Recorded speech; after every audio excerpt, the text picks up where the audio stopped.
Good morning. Myself Dr. Rita Kumari, Department of Psychology, Marwari college Ranchi. आज मैं PG semester 3 paper 303 paper का नाम clinical psychology नैदानिक मनोविज्ञान। नैदानिक मनोविज्ञान के अंतर्गत यूनिट 2 फर्स्ट क्लास में हम लोगों ने पढ़ा साइको डायग्नोसिस का अर्थ, मीनिंग ऑफ साइको डायग्नोसिस, निदान का अर्थ। आज हम लोग साइको डायग्नोसिस के तकनीक को पढ़ेंगे। Techniques of clinical assessment and diagnosis. इसके अंतर्गत केस स्टडी मेथड। तो आज हम लोग केस स्टडी मेथड के बारे में बतलाएंगे कि केस स्टडी मेथड क्या है, व्यक्ति अध्ययन प्रविधि क्या है और उसकी विशेषताएं। मीनिंग एंड नेचर, अर्थ तथा स्वरूप।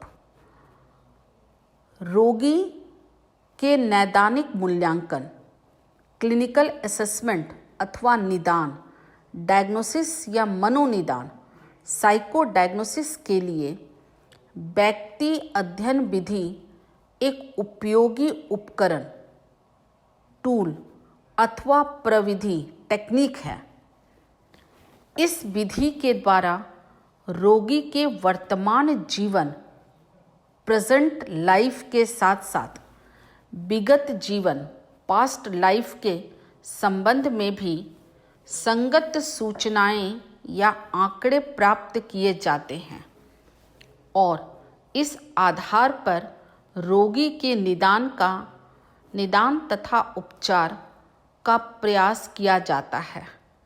इसीलिए व्यक्ति अध्ययन विधि को व्यक्ति इतिहास विधि, केस हिस्ट्री मेथड भी कहते हैं।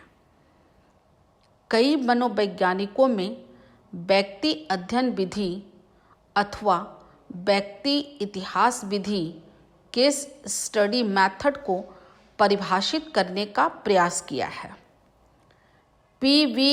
यंग के अनुसार व्यक्तिगत अध्ययन वह अध्ययन है जो किसी सामाजिक इकाइयों का विस्तृत अध्ययन है, चाहे वह इकाई एक व्यक्ति हो, एक समूह हो, एक सामाजिक संस्था हो, एक जिला हो अथवा एक समुदाय हो।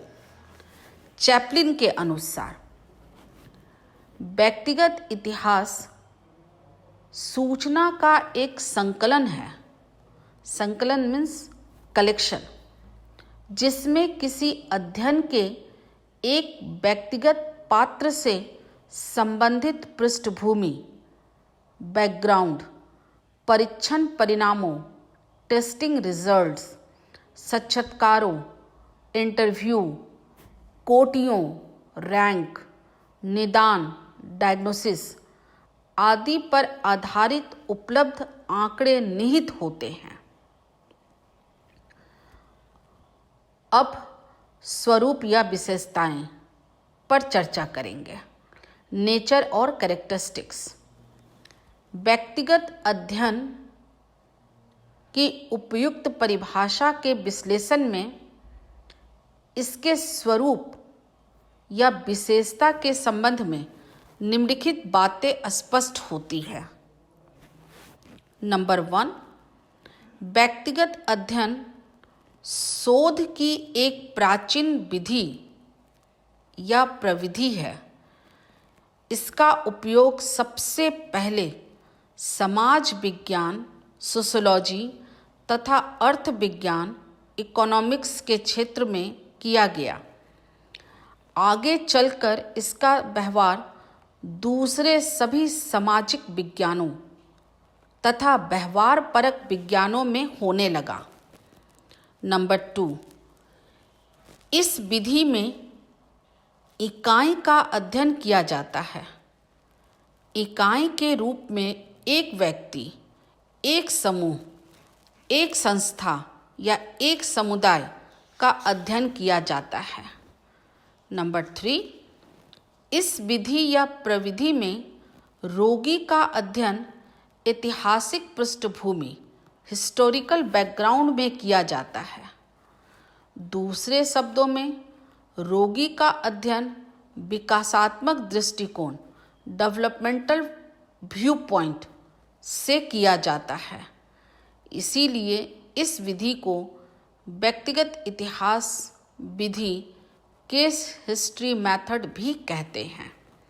नंबर 4, व्यक्तिगत अध्ययन वास्तव में अध्ययन विषय से संबंधित सूचनाओं का एक संकलन होता है। जैसे यदि किसी व्यक्ति का अध्ययन एक रोगी के रूप में करना होता है तो उस व्यक्ति के विविध पक्षों का अध्ययन करके आवश्यक सूचनाएं प्राप्त की जाती है। उन सूचनाओं का संबंध उस व्यक्ति के अतीत तथा वर्तमान दोनों से होता है। दूसरे शब्दों में, सूचनाएं अतीत तथा वर्तमान की घटनाओं पर आधारित होती है। नंबर 5, व्यक्तिगत अध्ययन विधि की एक विशेषता यह है कि इसमें मनोवैज्ञानिक परीक्षणों, साक्षात्कारों, कोटियों आदि का व्यवहार करके आवश्यक आंकड़े प्राप्त किए जाते हैं।